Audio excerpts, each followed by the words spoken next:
ጤና ይስጥልኝ የተወደዳችሁና የተከበራችሁ የኢትዮ ታርቦ ቤተሰቦች፣ በሀገራችንና በዓለም ዙሪያ የተከሰቱ ወቅታዊና ታማኝ ትኩስ መረጃዎችን ይዘን ቀርበናል። አብራችሁን ስለምትቆዩ ከልብ እያመሰገን የዕለቱን ዋና ዋና ርዕሶች በቅድሚያ በማስቀደም እንጀምራለን። ዘኢኮኖሚስት መጽሔት ጠቅላይ ሚኒስትር አብይ አህመድ ለኢትዮጵያ መበታተን ብቻ ሳይሆን ለአፍሪካ ቀንድ መናጋት አደጋ ደቅነዋል ሲሉ ዘገቡ። ጠቅላይ ሚኒስትር ኢትዮጵያን በራሳቸው ምስል ለመቅረጽ በትግል ላይ መሆናቸውን አክለዋል። የኢፌኮ ፕሮፌሰር መራራ ጉዲና እየተካሄደ ያለው ራስን መዋሸትና ቲያትር ነው ሲሉ የምርጫውን ሂደት ተቹ። አምቦና ሱሉልታ መሄድ ተስኖኝ ህይወትን አስይዘህ ምርጫ ተሳተፍ ማለት አይቻልም ሲሉ አክለዋል።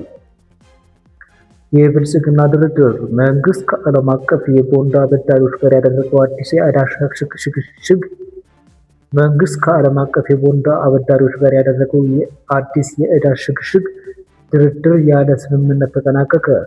በሌላ በኩል አይኤምኤፍ መንግስት በዜጎች ላይ ተጨማሪ ታክስ እንዲጥል ጠይቋል።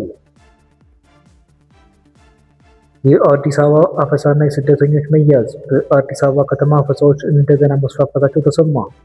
በደቡብ ኢትዮጵያ ደግሞ ከ120 በላይ ኤርትራውያን በቁጥጥር ስር መዋላቸውን ፖሊስ ገለጸ።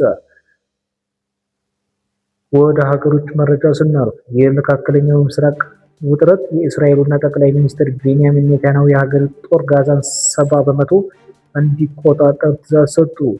ሲኤንኤን በበኩሉ ኢራን ከመሬት በታች የተቀበሩ ሚሳኤሎች በከፍተኛ ፍጥነት እያወጣች መሆኑን የሳተላይት ምስሎች ዋቢ አድርጎ ዘገበ። ወደ መጀመሪያዎቹ ዝርዝር መረጃዎችን ስንሸጋገር ታዋቂው ዘኢኮኖሚስት መጽሔት በኢትዮጵያ ወቅታዊ ሁኔታ በጠቅላይ ሚኒስትር አብይ አህመድ አካሄድ ላይ ሰፊ ትንታኔ ይዞ ወጥቷል። መጽሔቱ ባወጣው ዘገባ የጠቅላይ ሚኒስትር አብይ አህመድ ጉዞ ትልቅ የሆነችውን ሀገር ለመበታተን ያጋለጠ ብቻ ሳይሆን ለአፍሪካ ቀንድም ትልቅ ስጋት እየሆነ መጥቷል ብለዋል። መጀመሪያ ላይ በብዙዎች ዘንድ አሳድሮት የነበረ ተስፋ አሁን የውሃ ሽታ መሆኑን የሚያነሳው መጽሔቱ ጠቅላይ ሚኒስትር በቀጥታ በህዝቡ የሚመረጥ ፕሬዝዳንታዊ ስርዓት በመፍጠር አሁን ያላቸውን ሚና በመለወጥ ለብዙ አስርት ዓመታት በስልጣን ላይ ለመቆየት ማቀዳቸውን ጠቁመዋል። ይሁን እንጂ ጠቅላይ ሚኒስትር አብይ አህመድ ቀደም ሲል በነበራቸው ንግግር የስልጣን ዘመን ገደብን በተመለከተ ህገ መንግስቱ ላይ ማሻሻያ ማድረግ ስለሚያስፈልገው አንደኛነት ሲናገሩ እንደነበረና ከሁለት ዙር በላይ በስልጣን ላይ መቆየት እንደሌለባቸው ገልጸው የነበረ ቢሆንም ዛሬ ላይ ያ የገቡት ቃል እንደሌለ ዘኢኮኖሚስት አስታውሷል። መጽሔቱ አክሎም አውሮፓ፣ አሜሪካና የኢትዮጵያን ትልቅነት ብቻ ከግምት ውስጥ በማስገባት ለጠቅላይ ሚኒስትሩ የሚያደርጉትን ድጋፍ መሰል አደጋዎች ለመቀነስ እንደ መደርደሪያ ሊጠቀሙበት ይገባል ሲል መክሯል። ወደ ሌላኛው መረጃችን ስንሄድ የኦሮሞ ፌዴራሊስት ኮንግረስ ኢፌኮ ሊቀመንበር ፕሮፌሰር መራራ ጉዲና በአሁኑ ወቅት እየተካሄደ ያለው የምርጫ ሂደት ራስን መዋሸትና ቲያትር ነው ሲሉ ክፉኛ ተችተዋል። ፕሮፌሰሩ መራራ ባደረጉት ቆይታ ፓርቲያቸው እንዲሰረዝ በሚል ብቻ በአዲስ አበባ፣ በድሬዳዋና በሐረር ጥቂት ተወካዮችን ማቅረባቸውን ገልጸው ኦሮሞ ፌዴራሊስት ኮንግረስ ተብለን ኦሮሚያ ውስጥ መሳተፍ አልቻልንም፣ ከዚህም በላይ ቲያትር ምን አለ ሲሉ ጠይቀዋል። አንጋፋው ፖለቲከኛ አክለውም ከአዲስ አበባ 100 ምናምን ኪሎ ሜትር ርቀት ላይ በሚገኙ በአምቦና በሱሉልታ ላይ እንኳን ደርሶ መመለስና 20 ሰው ሰብስቦ ማነጋገር በማይቻልበት እንዲሁም ህይወታችንና ነፍሳችሁን አስይዛችሁ ተወዳደሩ በሚልበት ሁኔታ ውስጥ እንዴት ቅስቀሳ ማድረግ ይቻላል ሲሉ ነባራዊ የጸጥታ ችግሩን አንስተዋል። ኢትዮጵያውያን አሁን የችግራቸውን የተጠቀሙት ሰላምን እንጂ እንዲህ አይነት ድራማ አይደለም ሲሉም ፕሮፌሰር መራራ ጉዲና አብራርተዋል። በተመሳሳይ የፈረንሳይ ቴሌቪዥን ጣቢያ ፍራንሲስ ኮቲንተር ባወጣው ዘገባ ተፎካካሪ የፖለቲካ ፓርቲዎች በወታደራዊ ካምፕ የሚታሰሩበት፣ እንዳይገደሉ የሚሰጉበት ምርጫ ሲል ሂደቱን ገልጾታል። የኢህአፓ ከፍተኛ አመራር የሆኑት መስታወት ስላሴ ተአምራት ለጣቢያው በሰጡት ቃል ፓርቲያቸው ጦርነት ይቁም፣ ሰላም ይስፈን በሚል ሰልፍ በመጠራቱ አመራሮች በአዋሽ አርባ ወታደራዊ ካምፕ መታሰራቸውን አስታውሰው አሁንም በዚህ ሂደት ውስጥ እየተሳተፉ ያሉት እስርና ግድያ ሊፈጸምባቸው እንደሚችል እያወቁ ጭምር መሆኑን ገልጸዋል።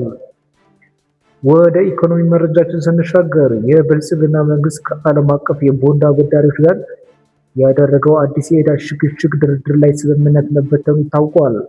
ድርድር ሊቋረጥ የቻለው መንግስት ከአጠቃላይ አበዳሪዎች የቀረቡለትን ተቃውሞች መሰረት በማድረግ አሻሽሎ ያቀረበውን አዲስ የዕዳ ሽግሽግ ሀሳብ አበዳሪዎች ውድቅ ማድረጋቸውን ተከትሎ ነው።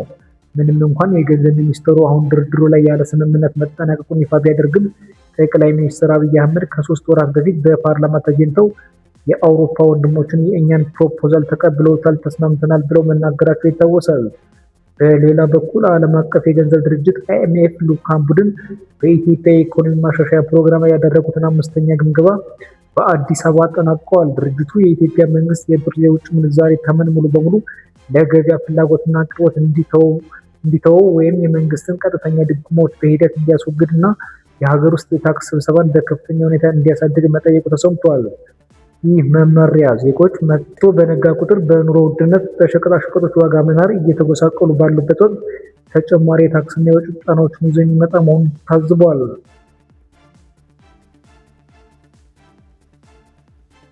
በሌላ መረጃችን በአዲስ አበባ ከተማ ባለፈው ሳምንት የጀመረው መጠነ ሰፊ አፈሳ አሁንም መስፋፋቱን የከተማው ነዋሪዎችና የዓይን እማኞች ገልጸዋል። እንደ ሰሚት፣ ፈጋና ጎሩ ባሉ አካባቢዎች ላይ አፈሳው በስፋት እየተከናወነ ሲሆን በተለይም ወጣቶች ወዴት እንደሚወሰዱ አለመታወቁ ስጋት ፈጥሯል። አንዳንድ ታዛቢዎች እንደሚሉት ከዚህ በፊት የታሰሩ ሰዎች ከፍተኛ ገንዘብ እየተጠየቁ የተለቀቁ ሲሆን መክፈል ያልቻሉት ደግሞ ወደ ወታደራዊ ማሰልጠኛ ተቋማት እየተወሰዱ ይገኛሉ። በተያያዘ መረጃ በደቡብ ኢትዮጵያ ክልል የወላይታ ዞን ፖሊስ መነሻቸውን ከአዲስ አበባ አድርገው በህገወጥ መንገድ በኬንያ በኩል ከሀገር ለመውጣት ሲጓዙ የነበሩ 122 ኤርትራውያን ስደተኞችን በቁጥጥር ስር ማዋሉን ለፌዴራል ፖሊስ ማስረከቡን አስታውቋል። ከስደተኞች መካከል 8 ህጻናትና 2 ታዳጊዎች ሲሆን ስደተኞችን በሁለት የህዝብ ማመላለሻ ተሽከርካሪዎች ሲያጓጉዙ የነበሩ 2 ተሽከርካሪዎችና ረዳቶችም አብረው ተይዘው በህግ እንዲጠየቁ መደረጉ ይታወቃል። በመጨረሻም ወደ ዓለም አቀፍ ዜናዎችን ስንሻገር የእስራኤሉ ጠቅላይ ሚኒስትር ቤንያሚን ኔታንያሁ የሀገሪቱ መከላከያ ሰራዊት ጋዛ ውስጥ የሚቆጣጠረውን የግዛት ስፋት ወደ 70% እንዲያሳድግ ትዕዛዝ መስጠታቸው ታውቋል። ትናንትና በተካሄደው ኮንፈረንስ ላይ ንግግር ያደረጉት ጠቅላይ ሚኒስትሩ አሁን ሐማስን እያስጨነቀው ነው፣ ደረጃ በደረጃ በመሄድ መጀመሪያ 70% እንቆጣጠራለን ብለዋል። ይህ የእስራኤል አዲስ እቅድ በአሜሪካ ፕሬዝዳንት ዶናልድ ትራምፕ መሪነት ሊደርስ ከታሰበው የጋዛ የሰላም እቅድና የተኩስ አቁም ስምምነት ጋር የሚቃረን መሆኑ ተነግሯል። በሌላ በኩል የአሜሪካ ምክትል ፕሬዝዳንት ጆ ቫንስ የአሜሪካን ኢራን ስምምነት ላይ ያለውን ለመድረስ ቢቃረቡም የዩራኒየም ማበልጸግን ጨምሮ በርካታ የሚያግባቡ ነጥቦች ላይ ገና ድርድሮች እየተካሄዱ መሆኑን ገልጸዋል። ይህ በእንዲህ እንዳለ በኢራን ቡሽር ግዛት አቅራቢያ አንድ የአሜሪካን አውሮፕላን ተመትቶ ወደቀ ተብሎ በኢራን መንግስታዊ ቴሌቪዥን የተሰራጨው መረጃ የአሜሪካ ባለስልጣናት ፍጹም ከእውነት የራቀ ውሸት ነው ሲሉ አስተሳስበዋል።